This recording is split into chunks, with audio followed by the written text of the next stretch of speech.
Alright guys, let's get straight started with the AK-103, which you want to use the muzzle brake and BIPOD grip on, since it gives you the most recoil reduction you can have. Also, the muzzle brake will be used for pretty much every other AR, just a heads up. Next one, we have the AK-47, which you want to use the exact same setup as before, aka muzzle brake and BIPOD grip, since the recoil reduction is quite needed for the heavy bouncing recoil of the AK. I think everyone knows it. And to end it off with the AKs, we of course have the AK-5C, and again, exact same setup as before. But as you can see, the recoil reduction does really well when you ADS with it, so definitely use that on the AK-5C. Alright, next one we have the G46, and for this one I got two setups for you. The first one is a max recoil reduction setup with the muzzle brake and BIPOD grip, and for the second one is a more range build with the silencer, since the silencer gives you around 5% max range boost, and since the G46 has quite low recoil, this could also be a nice alternative for it. Next one, M16, and to be straight up, just use the skeleton grip and hip fire with it, as the M16 has insanely, stupidly high ADS recoil. Next up we got the M4A1, and once again it's the muzzle brake and BIPOD grip.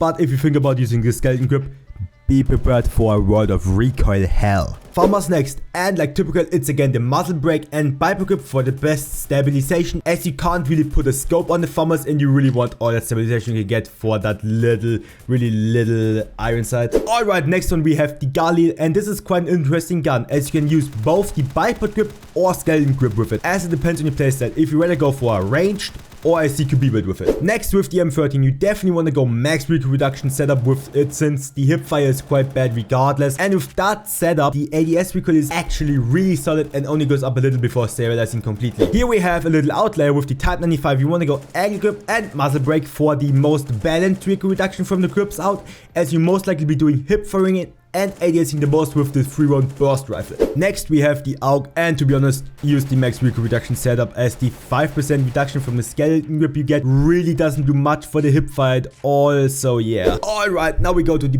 best AR in Aimblox right now, the LRPR1, and you're definitely wanting to use the max recoil reduction setup for it, since it literally removes all recoil from it, as you can see in the footage right back. Next, with the Odin, I'd recommend using the muzzle brake and angle grip again, since you'll be having moments where you'll use it more close range with hip firing to board on enemies in a large group, and sometimes you will be using it more ranged when you have to kind of use it like a sniper. And of course, last we have the pulse info, with which I'd recommend using the max recoil reduction setup. I did try out the skeleton grip for more of a hip fire based build, but it just didn't work out and someone made it actually even worse. Alright guys, this has been it with today's video. I hope all of you like this new, more fast-paced editing style for tutorials like this. But anyways, if you did enjoy this video, don't forget to leave a like, as it helps me a ton. Comment your own setups below in the comment section, and obviously don't forget to subscribe to not miss any new uploads. Anyways, I'm raux, content creator, and we see us right in the next one. Ciao ciao!